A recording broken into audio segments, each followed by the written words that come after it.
बहुत बहुत शुक्रिया आपका कि आपने एक अहम मौजू पर मुझे बोलने का मौका इनायत फरमाया। और बड़े अफसोस की बात है कि बड़ी धूमधाम से हुकूमत की तरफ से इस बात को रखा गया, मगर 30 से ज़्यादा MP यहाँ पर मौजूद नहीं है।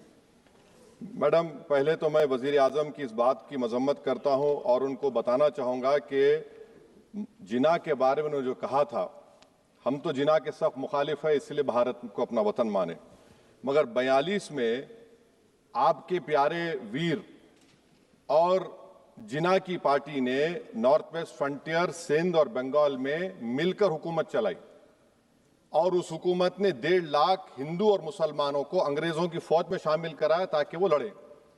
तो किसी शायर ने अच्छा कहा था वजीर आजम के बारे में कि फरेब देकर जमाने को पारसा ना बनिए, इन्हें कहो कि वो बंदा बने खुदा ना बने, अमीर शहर यही चाहता या हजरत कि हमारी चीख गले में रहे सदा ना बने। दूसरी बात मैडम, हमारे वजीर दिफा जनाब राजनाथ सिंह साहब ने बड़ा ही अजीब व गरीब और तकलीफ दे बात कही उम्मुल मोमिनीन के बारे में और उम्मुल किताब के बारे में। उम्मुल मोमिनीन उनको कहते हैं जो हमारे प्रॉफिट मोहम्मद सल्लल्लाहु अलैहि वसल्लम की वाइफ हैं। वो हम तमाम मुसलमानों की माँ, हम उनको तसव्वुर करते हैं, मगर हम उनकी इबादत नहीं करते। हम अपनी माँ की इबादत नहीं करते। उम्मुल किताब कुरान है, हम कुरान की इबादत नहीं करते। कुरान अल्लाह का भिजा हुआ कलाम है। तो उसके बारे में भी शायर ने अच्छा कहा कि खबर नहीं जिन्हें अपने दीन व मजहब की, हमें वो दीन का मतलब सिखाने निकले हैं। अहम बात यह है कि मैडम, हमारे मुल्क का आइन का इस लफ्ज से आगाज होता है वी द पीपल। इसका आगाज भारत माता के नाम से नहीं होता है। हमारे संविधान का जो प्रियम्बल है वो क्या कहता है? Liberty of thought, expression, belief, faith and worship. अगर दस्तूर का ये पहला सफा ये बात करता है तो फिर कैसे किसी शहरी को किसी खुदा, देवी, देवता की इबादत करने पर या सजदा करने पर मजबूर किया जा सकता है? आप ही की पार्टी से आज की जो बातें हुई है इसी कब हो रही हैं। हमारे कॉन्स्टिट्यूंट असेंबली में मैडम एक मोहतरमा थी रोहिणी कुमार चौधरी ने एक तजवीज दी थी कि प्रियम्बल में किसी देवी के नाम से शुरू हो। उन्होंने खास तौर से वंदे मातरम का जिक्र किया, मगर उसको कबूल नहीं किया गया। फिर KV कामत साहब ने एक तजवीज दी कि इट्स सिटीजन्स को बदलकर हर सिटीजन्स किया जाए और खुदा के नाम से शुरू किया जाए, वो तरमीम को मुस्तरद कर दिया गया। हमारे संविधान का उसूल यह है कि भारत क्या है, उसकी अवाम है, अवामी कानून की मुसन्निफ है, अवाम की मर्जी से सबसे बालातर है, अवामी हाकिम है। मुल्क किसी खुदा, देवी, देवता, मजहबी इलामत के नाम से नहीं चलता, ना मुल्क किसी एक मजहब की मिल्कियत है।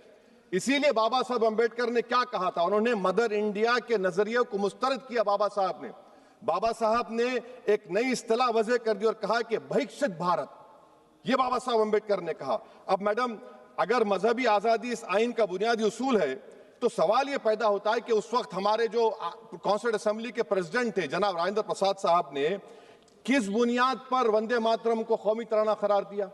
ना तो कोई सेक्यूर रेजोल्यूशन है इसके बारे में। मैडम, मैं आपको बताना चाहूंगा कि जुडिशरी क्या कहती है। बीजू इमैनुअल केस है 1986 का, जिसमें जिहोवा विटनेस ने कहा कि मैं नेशनल एंथम के वक्त खड़े रहूंगी, पढ़ूंगी नहीं। सुप्रीम कोर्ट ने कहा कि उसने कोई गुनाह नहीं किया। वहीं एक 2017 का केस है अश्विनी उपाध्याय का केस सुप्रीम कोर्ट का, उन्हें कहा गाइडलाइंस दिए जाएं वंदे मातरम पर, सुप्रीम कोर्ट ने नहीं कह दिया। फिर आप आ जाइए madam, prevention of insult act national 1971, इसमें नेशनल सॉन्ग नहीं है, सिर्फ नेशनल एम्बलम और आपका नेशनल एंथम है। फिर आप आ जाइए 40th अमेंडमेंट आर्टिकल 51 है, 76 में पास हुआ, उसमें भी इसका कोई जिक्र नहीं है। मैडम, मैं आपके सामने बताना चाहूंगा कि हमारा भारत एक इसका मजमुआ क्या है। इसमें हिंदू है, मुसलमान है, सिख है, ईसाई है, जैन है, एथिस्ट है, मेहनतकश है, किसान, गरीब, मजलूम और दलित है। मगर अगर जो तकारीर आज हमने यहां पर सुनी और बाहर जो सुनते हैं, अगर भारत को देवी कहने और उसके आगे सजदा करने, तो दरअसल कौम परस्ती को, वतन से मोहब्बत को मजहब में तब्दील कर रहे और फिर यहां पर बोल रहे कि अगर भारत में रहना है तो वंदे मातरम गाना पड़ेगा। भाई, ये तो संविधान के खिलाफ है, सुप्रीम कोर्ट के जजमेंट के खिलाफ है। अगर वंदे मातरम मैडम कौमियत का मियार है तो फिर सवाल यह है कि हजरत मोहानी की कौमियत क्या थी जिसने इनकलाब जिंदाबाद का नारा दिया? अगर यूसुफ मेहरली ने quit India, Simon go back का नारा दिया तो उसकी कौमियत क्या थी? अगर हैदराबाद से मौलवी अलाउद्दीन जो मक्का मस्जिद का पहला मुजरिम है काला पानी में, और तुरेबाज खान जो मारकर लाश को लटका दिया गया था हैदराबाद में 8 दिन तक, उसकी कौमियत क्या थी? अगर इनायतुल्लाह काफी जो जिहाद का फतवा अंग्रेजों के खिलाफ दिया मुरादाबाद में, जब उनको 2 दिन में फांसी की सजा दी गई, और जब फांसी की सजा के ओर जा रहे हैं तो इनायतुल्लाह मौलाना काफी की जबान पर क्या था? वो रसूलुल्लाह हमारे प्रॉफिट की नात पढ़ रहे थे। क्या पढ़ रहे थे? कोई गुल बाकी रहेगा ना चमन रह जाएगा, पर रसूलुल्लाह का दीन हसन रह जाएगा। तो उनकी कौमियत क्या थी? माल्टा की जेल में महमूदुल हसन, हुसैन अहमद मदनी 6 महीने माल्टा की जेल की ग्राउंड में पड़े रहे, उनकी कौमियत क्या थी? अल्लामा फजल खैराबादी का वो सेल काला पानी का पुकार पुकार कर इनसे पूछ रहा है, जो वहीं पर मर गए, खबर वहां पर है, बताओ मेरी कौमियत क्या थी? मैडम, मैं एक मुसलमान हूं, मैं इस्लाम को मानने वाला बावकार इंसान हूं, और मेरे मजहब की बुनियादी तालीम तौहीद है, ला इलाहा इल्लल्लाह, नहीं है कोई खुदा सिवा अल्लाह के। और कुरान में अल्लाह क्या बोल रहा? इय्याका नाबुदु इय्याका नस्तईन, तुम मेरी इबादत करो, मुझे मानो। मुझे कहां से मिल रहा? आर्टिकल 25 से मिल रहा है। मुझे कहां से मिल रहा है? Liberty of thought, expression, belief, faith and worship से मिल रहा है। तो इसको जोड़ना ये बहुत ही खतरनाक होगा। और हमारे प्रॉफेट मोहम्मद सल्लल्लाहु अलैहि वसल्लम जब मदीने को गए तो उन्होंने उस वतन के लिए दुआ की, कहा कि अल्लाह मदीने की मोहब्बत हमारे दिलों में और इजाफा कर दे, मक्के से ज्यादा कर दे। तो ये इस्लाम, मुसलमान होना, हमारे ईमान में मुल्क की मोहब्बत बीच में नहीं आती, और मुल्क से मोहब्बत है और रहेगी हमेशा, क्योंकि ये अजीम कुर्बानियां यहां पर शामिल है जिन्होंने जंग आजादी में हिस्सा नहीं लिया। आज अगर वो वतन की मोहब्बत का दर्ज देंगे तो बड़ा गलत होगा। मैडम, मैं आपके सामने एक चीज पढ़ूंगा। 1937 रविंद्रनाथ टैगोर ने लेटर लिखा सुभाष चंद्र बोस को, मैं सिर्फ किसी ने नहीं पढ़ा ये।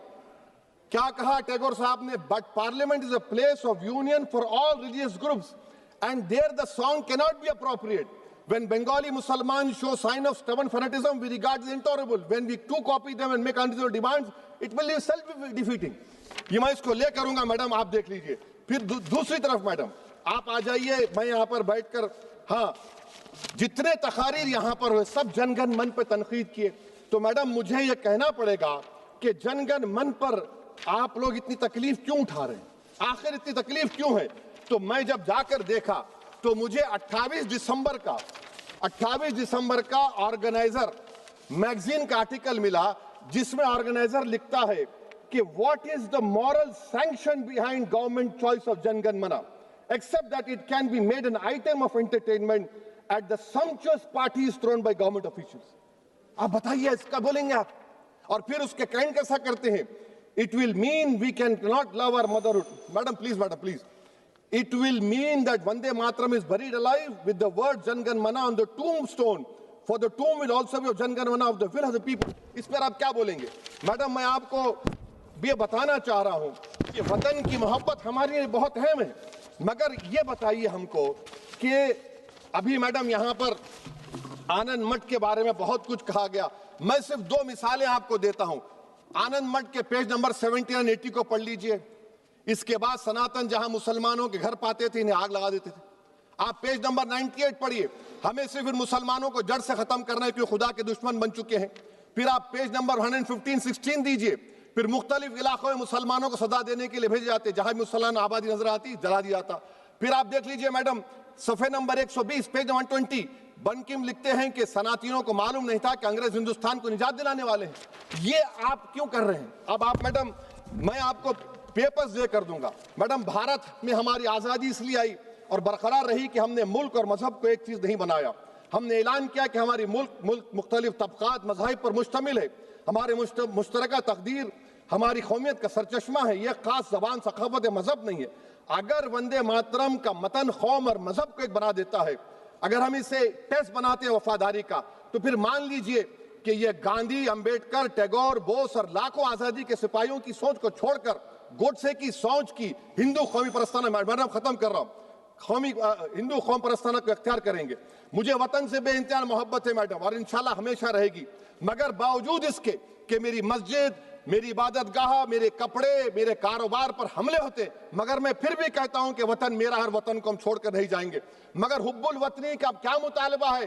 हुब्बुल वतनी ये कहता है कि वतन से मोहब्बत है तो जुल्म को खत्म करो, गरीबी को खत्म करो, बेरोजगारी को खत्म करो, जबर का खात्मा करो, अमन का गहवारा बनाओ, पाकिस्तान की दहशतगर्दी को खत्म करो, एक्सप्लॉयटेशन को रोको, शरारत को रोको, मुल्क के खिलाफ की जाने वाली साजिश खत्म करो।